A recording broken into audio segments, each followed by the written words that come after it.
I just recorded the podcast with Eric. We decided to do it outside today. Well, I decided to do it outside today. Eric did not. But I thought it would be fun to switch it up a little bit and do an episode outside. So that's why I'm out here. But now I'm just cleaning up and I gotta put the chickens away before I go back inside. If you haven't seen the new Relax episode, you can go check it out on the Relax podcast channel. I haven't posted a Relax episode, I think in over a month. It's been a very long time. We've never taken a break that long from posting on Relax, but things have just gotten so hectic and busy lately in our lives that we just haven't been able to get to it. We were like, we have to do an episode. We really miss doing it. So we did another episode. Hooray! Eric talked about his, I don't know why I'm squatting like this. Like this is quite the stance. Also, I don't know if you can see and hear Poppy back there, but she's lost. She's completely lost. She doesn't know where the other chickens are. She's got no brains.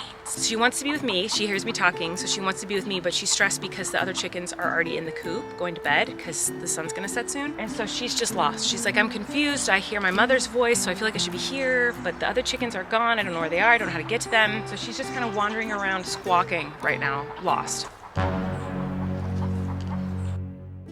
In the episode, Eric talks about, his perspective and his experience when we went to New York. We talk about my weird panic anxiety attack over the dumbest little things.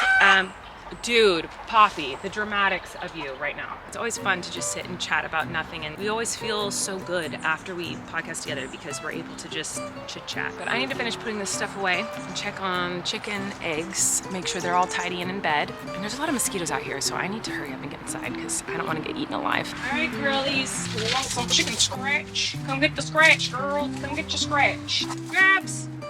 So how I have gotten my chickens to come when I call them is by saying the same thing since they were babies when I hand feed them. So every time I hand feed my chickens, I go chicka chicka chick chick. And that way when I'm outside with them, free ranging, I can just go chicka chicka chick chick and walk around and they'll come running. Even if I don't have anything to give them, they'll come running. Chicka chicka chick chick, chicka chicka chick chick, chicka chicka chick chick, chicka chicka chick chicka chick. Ow!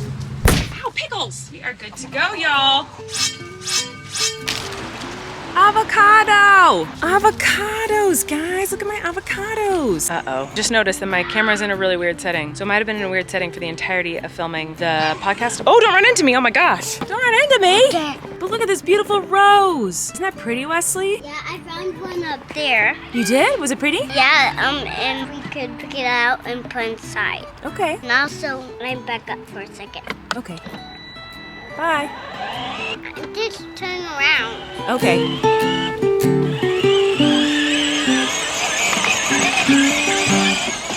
We have these flowers all over our backyard right now. They look like this. I just looked them up. They're called summer snowflakes. Hi, buddy. They're so cute. And to me, they look like little lanterns or little hats that Mom? what? In the hammock, I found a lot of those flowers. You did? Yeah. They're called summer snowflakes. Making me collect some for Daddy. That's so nice. But they're still in the hammock. Oh, okay. I wish there was a way to keep them looking like this. I know if I picked them, they would just dry and turn brown and rot and shrivel up. I wish there was a way I could make it stay like this so that I could use them for little fairy hats. Mom? Yeah. Look, we can pick these out if we want. You can? Because they won't gloom. They won't gloom, actually. Oh, they won't gloom? Yeah, because glooming is actually brown. And they can get brown when we pick them up. Oh, okay. So if anyone knows how I can make it so that these stay Beautiful. beautiful. Look at Mom, it's staying like it was. You're right. It is gonna work. I told you. You told me good.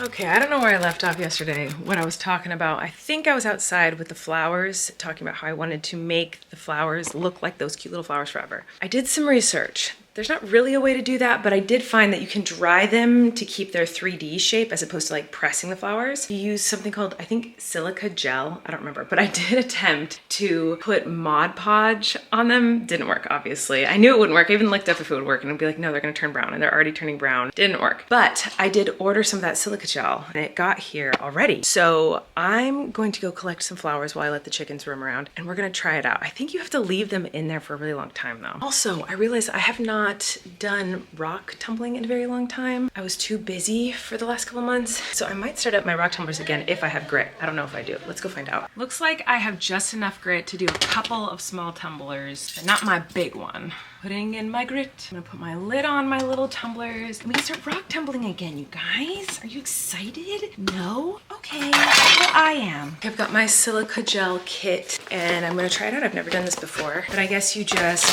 put like an inch of this stuff at the bottom of this airtight container, and you put the flowers in, and then you put more of this stuff at the top. You just cover the flowers in this stuff, and then you leave it in this container for 3 to 7 days, depending on the flower. And supposedly it dries it out and keeps the color and the shape. So we're gonna test it and see if it works. It was just winter, so there's not many flowers. There are many chickens though, running around like crazy. Yeah, there's not a lot of flowers for me to choose from. The ones I really care about are the ones that look like the little upside down teacups or little hats. So I'm gonna get some of those. But I'm gonna see if I can find anything else. Poppy, what are you doing with your feathers like that, girl? Ow, ow! Why are you biting me, Poppy? Poppy's been aggressive lately. Do you want me to hold you? Is that the problem? Come here.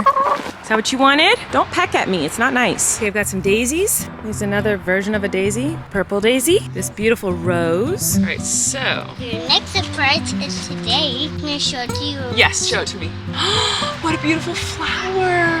It's white at the tippy tops, and the pollen and the parts on the bottom of the white, it's purple. It's my favorite color. Yeah. Thank Do you love it? I love it. Can I have a hug? You're so sweet. Here's the first rose I'm gonna try. It looks like kitty litter or something, sand. And I'm gonna put the flowers inside of this, and then I pour more on top of it, and then it dries apparently. And I need to put on gloves, that's for sure. Wait, can I help?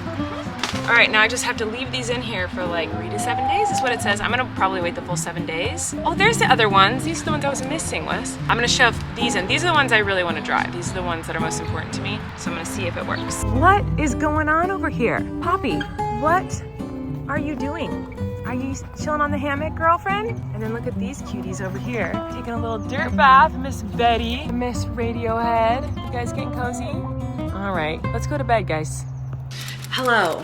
I think I'm in hell. You might remember a few nights ago, I don't know if it's in this vlog or in the last vlog I posted, I don't know, but at some point I vlogged and talked about how one of my kids was sick in the middle of the night and then they were fine the next day. Well, do I have a story for you? Because I thought everything was fine. This kid was sick that night, all night, and they were throwing up. And then the next day they were totally fine. Now for the sake of this story, I'm gonna give my kids different names. It's gonna keep their health information private. I'm gonna call my kids Ashley, Annie, and Abby, all right? So a few nights ago, like I had mentioned, Ashley was vomiting. I didn't know what was going on, but in the morning, Ashley was fine, so I thought, okay, maybe Ashley ate something weird, or it was just a really quick stomach bug because it was only a few hours of the night, and then Ashley was completely fine. So I didn't really think much of it, but then yesterday, Ashley was acting very lethargic and just not like themselves. So I talked to the doctor, and the doctor recommended that we go to the ER because it could be that Ashley needed some fluids, and we could just run more tests and just rule out anything that it could possibly be. So that's what we did. I spent the entire day yesterday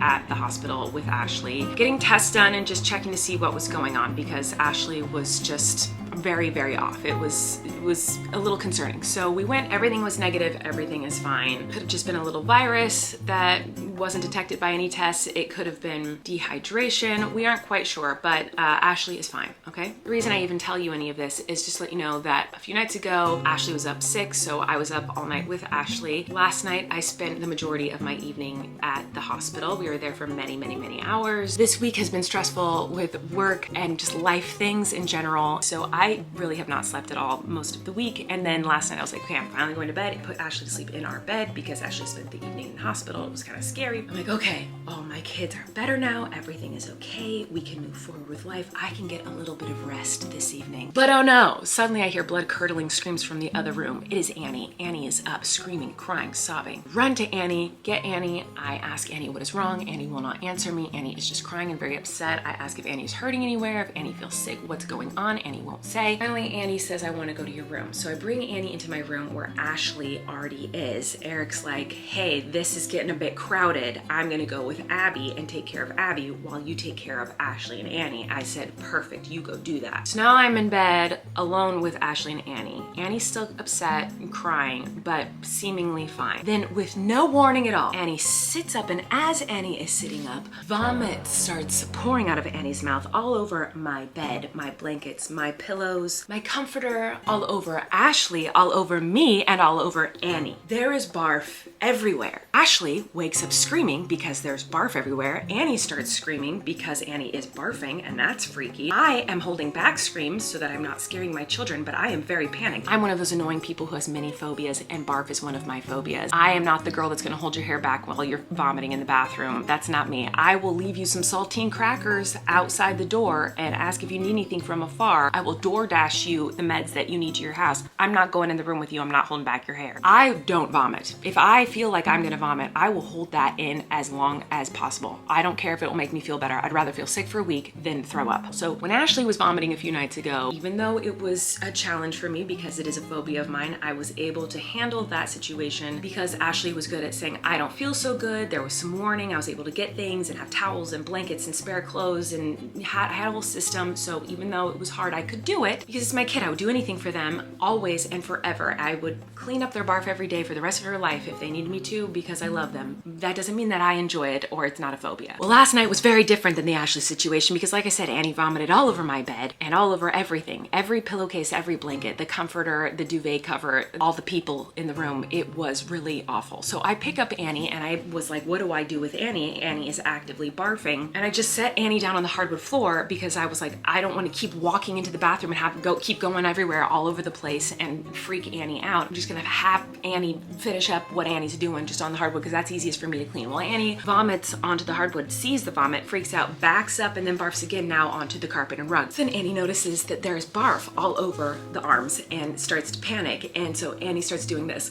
Ah! And barf is flinging all over the room. And Annie is screaming and Ashley is screaming and there's barf in every area of the room at 3:30 in the morning. And you know what? It was hell. I was in hell. That was hell. I honestly didn't even know what to do at that point. Annie is freaking out because there's barf everywhere. So then I was like, okay, let me get the clothes off of Annie because Annie's panicking about the barf. And I think Annie's done with this round of barfing. So I take Annie's shirt off. And as I turn to throw Annie's shirt over in a pile of things that I needed to wash, Annie sees a pile of blankets on the ground that Annie has just puked on and doesn't feel good and wants to cuddle those blankets. So Annie gets down and cuddles the barfy blankets. And I'm like, no, no, no, no, no. And Annie stands up and is like, ah, there's barf. And so then I take the blanket and I grab the blanket to throw it in a barf pile. And then while I'm doing that, Annie grabs my water bottle with the barfy hands and the barfy mouth and starts drinking out of my water bottle with barf. I think I'm not sure how I survived. I do know that I stood there for about 20 seconds at least, maybe 30 seconds, and just going, okay, it's okay. Oh, we're okay. Okay. And I had no idea. I was so overwhelmed. I didn't even know where to start. I didn't know what to do. I'm usually very good in situations like that. My mom mode kicks into gear and I am very good in those situations. But today, or I guess this morning, last night, I don't know when it was, I was just stalled. I stalled out. After I said okay about 437 times, I finally got my butt into gear and I started gathering all the barf, everything, which was everything in my room, and started getting fresh towels, blankets, bags, bowls, whatever, got the kids in fresh clothes, got me in fresh clothes, got everyone situated and in bed, and then just stayed awake all night. I have about a million loads of laundry to do now, which is fine, but it's just, there's a lot of barf in my house and I'm in hell. This is hell. You know, I love being a mom. Like I said, I'll do this every day for the rest of my life if I have to for my kids. It's part of the job as being a mother. But I do hope that this story is great birth control for those of you who are not ready for that to happen, because that was not the first time something like that has happened to me with my children, and it won't be the last. Oh, and by the way, all Annie, Ashley, and Abigail woke up this morning chipper, happy, healthy, like nothing ever happened. It was great. A great morning, great day. No one's sick. Everyone's completely fine. So the only person who's been deeply affected by this situation is me. All that being said, I haven't slept in many, many nights, and this is all that's gonna be for the rest of this vlog. This is the end of it. So goodbye. Thank you for watching. Leave comments for me for Tortilla Talk Tuesday for next week. It's been a while since I did a Tortilla Talk and answered your questions. I'd love to hear what questions you have for me down below. Love you guys, and I'm gonna go clean up some barf.